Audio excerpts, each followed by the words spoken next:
one of my most, interesting or really fascinating story from the Bible is the story of, after Jesus had, restored the sight, of a man, from Bethsaida, he turned to his disciples, and asked, who do men say I am, and he asked, the disciples, Elijah, John, and so on, what do the men say I am, and they gave an answer, and then he turned to Peter and asked Peter, who do you say I am, and it really struck me, like the life that we normally live, the people around us, like they have a description of who we are, but the question is not the description that they have of who we are. The question is, do we really know ourselves?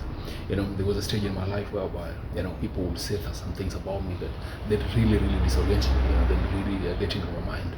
And I remember somebody said this to me, that if you know you're a lion, like you literally know you're a lion, why is it that when somebody calls you a cat, that it destroys your mood, that it gets into your nerve? Why is that the case?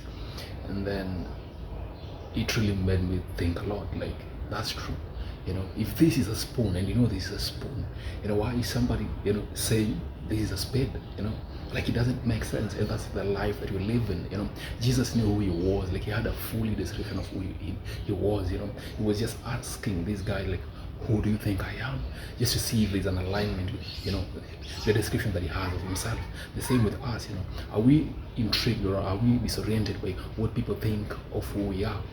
We have a proper definition of ourselves so strong that when I call you something else, that you know yourself and you're comfortable with that. There are so many perspectives of this story, but that's what really struck me, that when I have a description of myself, what you think of me, what you say of me, is not a big deal, so you need to have a proper description of who you are and stick with that. And that's what we call self-mastery or self-concept. When you have that, nothing can stop you.